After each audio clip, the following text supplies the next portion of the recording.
ONGCৰ দ্বাৰা যিসকল লোক ক্ষতিগ্ৰস্ত হৈছে সেই সকলক ক্ষতিপূৰণ দিব ৰাজ্য চৰকাৰে এই সন্দৰ্ভত ৰাজ্যৰ মুখ্যমন্ত্ৰীগৰাকীয়ে মন্তব্য কৰিছে আৰু একেটা সময়তে ৰাজ্যৰ মুখ্যমন্ত্ৰীগৰাকীয়ে সেই গেছ নিৰ্গমনৰ ঘটনা সন্দৰ্ভত বক্তব্য ৰাখিছে। আন কেতবোৰ বিষয়ক লৈ মুখ্যমন্ত্ৰী ডক্টৰ হিমন্ত বিশ্ব শৰ্মাই মন্তব্য কৰে।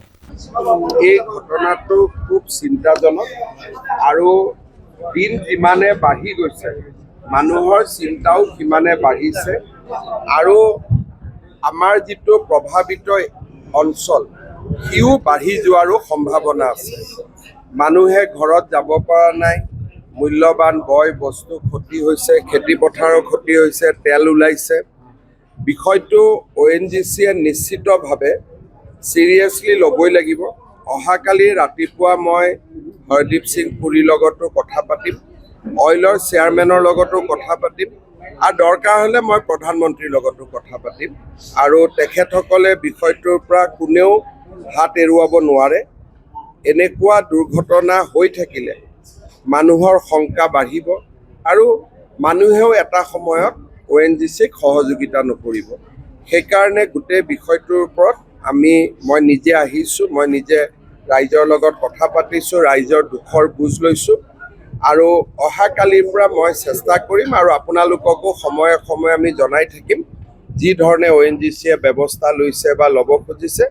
স্থানীয় বিধায়ক আমাৰ মন্ত্ৰী বিমল বৰাকো মই দায়িত্ব দিম, তেওঁ যাতে ইয়াত আহি থাকে, ৰণোজ পেগু ইয়াত আহি থাকিব। আমি দুখৰ সময়ত মানুহৰ লগত ৰাইজৰ লগত থিয় হৈ থাকিম আৰু সকলো প্ৰকাৰৰ সহায় আমি আগবঢ়াম। ONGCয়ে শেহতীয়াকৈ যিগৰাকী CMD আছে আৰু ডাইৰেক্টৰ ৰিচাৰ্জ আছে তেখেত দুগৰাকীয়ে সম্পূৰ্ণ এটা অসমীয়া বিৰোধী নীতি তেওঁলোকে গ্ৰহণ কৰিছে, যাৰ পৰিপ্ৰেক্ষিততে ইয়াৰ পৰা প্ৰায় 2000 অসমীয়া বিষয়াক ইয়াৰ পৰা ট্ৰান্সফাৰ কৰা হৈছে বাহিৰলৈ। আৰু সেই বিষয়বিলাক আজি যদি আমি প্ৰসংগটো বহলাই লওঁ তেতিয়াহ'লে এই মানুহখিনিৰ ক্ষতি হ'ব। বিষয়টো আজিৰ দিনত আমাৰ আটাইতকৈ ডাঙৰ কথা হ'ল যে গেছ আৰু তেল নিৰ্গমন বন্ধ হ'ব লাগে। এতিয়া যদি এই বিষয়টোৰ লগত আন আনুষংগিক বিষয়বিলাক গোটাই লওঁ তেতিয়াহ'লে এই বিষয়টো পিছ পৰি যাব। এক্সপাৰ্ট আনিছে বুলি কৈছে নেকি? তেওঁলোকে কৈছে এক্সপাৰ্ট আনিছে, কিন্তু তেওঁলোকৰ লগত এইটো পৰ্যায়ত মই কথা পতাটো উচিত নহয়। মই ONGC চেয়াৰমেনৰ লগত কথা পতাটো দৰকাৰ। অহাকালি ৰাতিপুৱা মই তেওঁৰ লগত কথা পাতিম, তেওঁৰ পৰা গোটেইখিনি খবৰো ল'ম। ইয়াতে যিসকল বিষয় আছে তেওঁলোকে মোক কি ক'ব নক'ব সেইটো মই শুনি লাভ নাই। গতিকে যিখিনি শুনিব লাগিব কাগজত শুনিব লাগিব। গতিকে অহাকালিৰ পৰা আপোনালোককো মই জনাই থাকিম আৰু বিষয়টো মোৰ নজৰত থাকিব, হায়েষ্ট প্ৰায়ৰিটিত থাকিব, অগ্ৰাধিকাৰত থাকিব। দুখৰ সময়ত ৰাইজৰ লগত আমি থিয় হৈ থাকিম। এতিয়া যিসকলে মোৰ লগত কথা পাতিছে তেওঁলোক কিমান পৰ্যায়ৰ মানুহটো ময়ো নাজানো, কিন্তু তেখেতসকলে এটা কথাই কৈছে যে অলপমান পজিটিভ চাইন হৈছে। কিন্তু এই কথাটো ইয়াতে মই শুনি লাভ নাই, কাৰণ ৰাইজৰ মাজতো তেওঁলোকে ক'বই যে পজিটিভ হৈ আছে বুলি। কিন্তু আচল কথাখিনি অহাকালি ৰাতিপুৱা মই গোটেই খবৰ ল'ম আৰু বিষয়টোলৈ দৰকাৰ হ'লে মই প্ৰধানমন্ত্ৰীৰ লগত নিজে কথা পাতিম।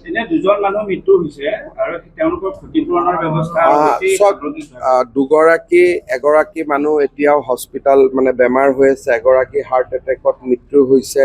গোটেই খবৰখিনি আমি লৈছোঁ। ONGCয়েও কৰিব, ৰাজ্য চৰকাৰেও সহায় কৰিব, সেইটো লৈ আমি চিন্তা কৰাৰ প্ৰয়োজন নাই। কিন্তু মৃতজনকটো ঘূৰাই আনিব নোৱাৰোঁ, কিন্তু পৰিয়ালটোৰ দুখৰ সময়ত আমি পৰিয়ালটোৰ লগত থিয় হৈ থাকিম। ব্যক্তিগত প্ৰতিষ্ঠান এটাক তাত দিয়াৰ অভিযোগ মোক দিছে আমাৰ SK পেট্ৰ বুলি, আৰু তেওঁলোকৰ গেলেকীতো আগতে এনেকুৱা ঘটনা হৈছিল বুলি ৰাইজে কৈছে। এই বিষয়টো আমি তদন্তৰ আওতাত আনিম। খেতি পথাৰৰ পৰা আদি কৰি গোটেই ক্ষতিপূৰণখিনিৰ ব্যৱস্থা যিমান মানুহৰ ক্ষতি হৈছে আমি ক্ষতিপূৰণটো কৰিবই লাগিব। ৰাইজৰতো কোনো দোষ নাই। গতিকে খেতি পথাৰত কাৰোবাৰ খেতি হৈছে, কাৰোবাৰ ঘৰ অসুবিধাত পৰিছে, কাৰোবাৰ কিতাপ পত্ৰ নোহোৱা হৈছে, কোনোবাৰ পোহনীয়া জন্তুৰ মৃত্যু হৈছে। গতিকে এই 350 পৰিয়ালৰ য'ত যেনেকৈ ক্ষতি হৈছে আমি বহুত ক্ষতিটো পূৰাব নোৱাৰোঁ। কোনোবা মৃত্যু হ'ল তেওঁকতো ঘূৰাই আনিব নোৱাৰোঁ, কিন্তু যিমানখিনি আৰ্থিকভাৱে আমি সহায় কৰিব পাৰিম আমি নিশ্চিতভাৱে কৰিম।